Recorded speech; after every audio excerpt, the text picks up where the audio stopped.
Hello and welcome, guys, to another part of the Let's Play Dragon Age Origins series. Right. And, joining Durak again. Last time we did the quest at the Dalish camp, the werewolves, and this is Emissary Charon, who will be joining us now on our journey. And we can deliver him some supplies to help prepare the Dalish for the final battle. But we haven't come to that. Durak is feeling somewhat confident about his abilities. He thinks that he dealt with the werewolves in quite a professional manner, which is good. The only thing that he knows that he lacks is health regeneration capabilities. He has only one health poultice, which isn't going to help much. So he's beginning to think that perhaps Morgan's mage abilities, healing abilities as well, might come in handy in the next campaign. It's an idea he doesn't really like being in his head, since he dislikes mages and distrusts them. But he's going to grant Morgan this one opportunity to prove herself. About his other party members, Lilian had been in the camp during the entire Dalish encounter. So he thinks that she'll be ready again to venture out once more. Sten died a lot, but Durak still feels confident that with training he can become really powerful due to his Kunari inheritance. Alistair was somewhat useful. Little needs to be remarked on his performance in Dalish matter. Severin was very useful, except on the front of opening chests. He failed a little bit on that front, but his combat capabilities are more than what Durak asks for. So that's great. Now he's going to go around the camp again, see if they have something to tell him, something that's changed in one way or another. Here I am. Likes to know how his people are doing during the heat of battle. It's difficult to have a decent conversation. So, Oh, this should be good. Go ahead. Let's ask Severin how he feels about, maybe about how he feels about the operation that they did. What's his opinion of the Dalish in general? I know little enough of the Dalish, other than the fact that my mother was one, or so I was told. She had fallen in love with an elven woodcutter, and accompanied him back to the city, leaving her clan behind for good. And there, of course, the woodcutter died of some filthy disease, and my mother was forced into prostitution to pay off his debts. Oldest tale in the book.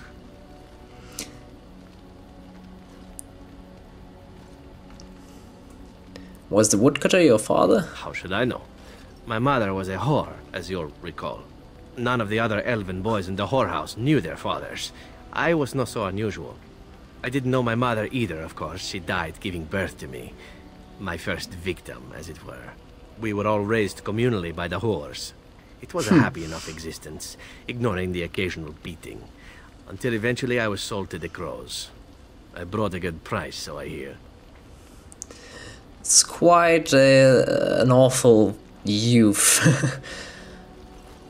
Raised communally by the horse. Who would have thought that was something that doesn't happen too often now, does it? Yet you're oddly cheerful about it all. It could have been much worse. Shall I tell you about what happened to the other whorehouse boys who did not fetch a decent price with the crows? Surely your life has not been so idyllic. People like you and I are not the product of happy lives of contentment, after all.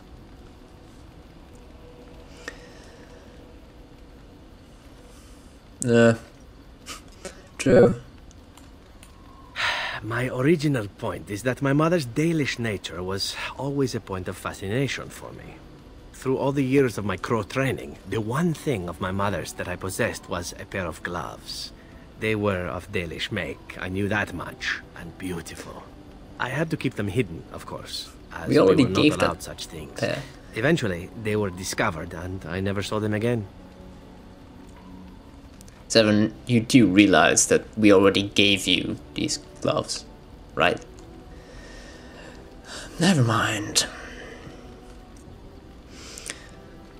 Yeah, what do you feel about the Dalish in general? I don't feel anything about them.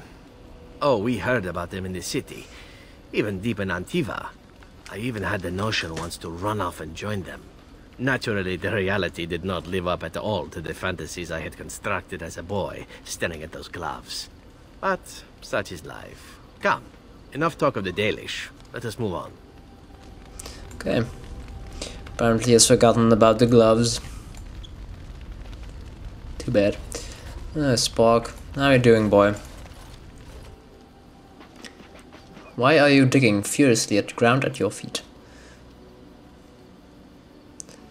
Yeah, what are we trying to do now, Spock? Digging, apparently. Okay.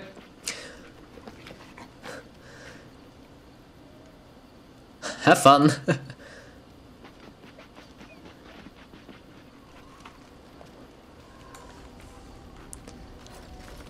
Good that he manages to keep himself busy.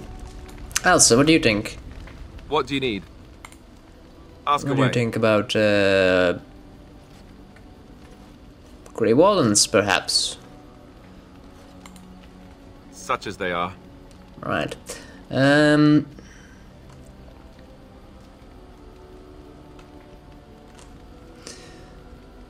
What is going to happen with only two of us remaining? I imagine that eventually the Grey Wardens outside of Ferelden will wonder what's happened. Why there's no contact from Duncan or someone. They'll send someone eventually. Though who knows what Logain's people in Denerim will tell them. Maybe they won't send anyone. We could try to contact them.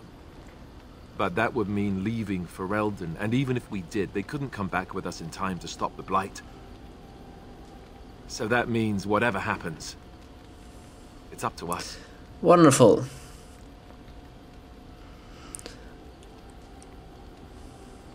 Yeah, actually, that's quite an interesting question. Is there a headquarters somewhere where we can get supplies, perhaps, or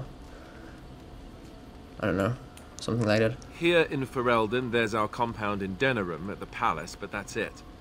Logain will have control over that and be watching it, no doubt. Beyond that, the only place I know of is Weishaupt Fortress.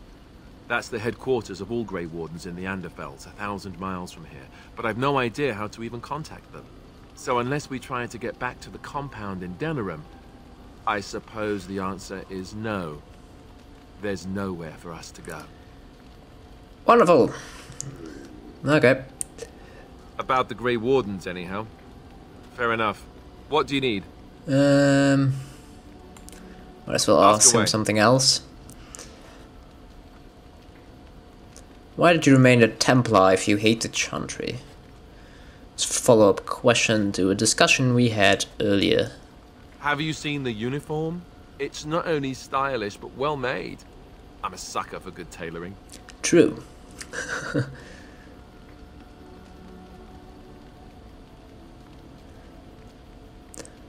But I don't think I've ever seen you wearing it. I keep it hidden under my pillow. Sometimes I'll take it out just so I can hug it fondly and remember the good old days. Brings a tear to the eyes, you know. Are you mocking me?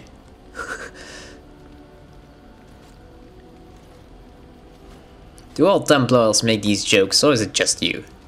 Oh, you know, between all the guilt and the hours spent in solemn prayer, Any good Templar or priest is just bursting to tell a few good jokes when the opportunity arises.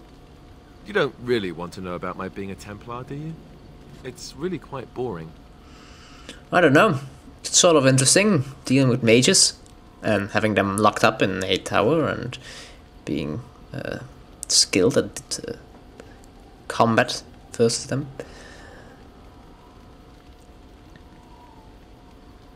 I actually do want to know. Poke, poke, poke. Tell me everything about your life, Alistair. All right, if you insist. It's not like we have anything better to do, right? Right. The truth of the matter is that I did hate going to the monastery. The initiates from poor families thought I put on airs, while the noble ones called me a bastard and ignored me. I felt like Al Eamon had cast me off, unwanted, and I was determined to be bitter. But I took some solace in the training itself, I guess. I was actually quite good at it. Enjoyed hunting mages, did you? No, I never got that far. I mostly learned about discipline, and training my mind to use the abilities that Templars have. It was difficult, but rewarding. I never really felt at home anywhere, though, until I joined the Grey Wardens. And Duncan felt my Templar abilities might be useful for when we encountered Darkspawn magic, so I kept it up. What about you? Do you have anywhere you consider home? Not anymore. We won't always be traveling like this, you know. Once the war is over, once the Blight is... well, a time will come when we'll have to think about having a real home again. Though that seems like a far ways off. And I suppose the Grey Wardens are gone for good. Either way. We can rebuild this. It's not yet over, Elsa. Don't be so negative. I suppose you're right. We can create new Grey Wardens, but we'll never get back those we lost. I wonder if it would ever feel the same. Anyhow, now I've sidetracked us. We'd better get back to what we're supposed to be doing right now. Okay. Yeah, about Durak's home, Orzammar still wants to one day come back there. But not right now. With this all this brother stuff, all the betrayal there. Running over the fire. Ooh. He has good memories about Orzammar, but the latest ones, not so much. Stan, how are you doing? Yes. I am hardly surprised. Alright. Very well. Speak, then. Oh, apparently we can talk about him, about something, at least. What do you mean about fiends in Saharan? Enlighten me, Stan. Ours wear the faces of men. Like Darkspawn? No. Oh. Even the most cunning emissaries of the Archdemon cannot pass for men. Darkspawn, abominations, plagues, and storms. Men are far more dangerous than these. One moment of betrayal can bring more ruin than an earthquake. You know this. What did they do? They are Talvashoth. They say they are Grey Ones. True in the knowledge of themselves. They are gaping holes where men used to be. Nothing can fill them. What do they want? What are they looking for? I don't know. There was a village in the mountains of Saharan. Farmers. They grew cinnamon and nutmeg trees in perfectly ordered rows. There would always be one person waiting, a foreman, a harvester, rank didn't matter. Often they would say nothing. Simply watch as we worked to examine the empty house, a new one each time, that had once been the home of a colleague, a friend. We always made a point of searching. Now and then a body would turn up in a river eaten by rain and crows. More often we found nothing. Even in the worst parts of the jungle, the villagers would send someone with us to see the tiniest piece of bone or cloth. Anything contained the possibility of their lost friend. Must we speak of this? We could be fighting something. Alright, let's go. As you wish.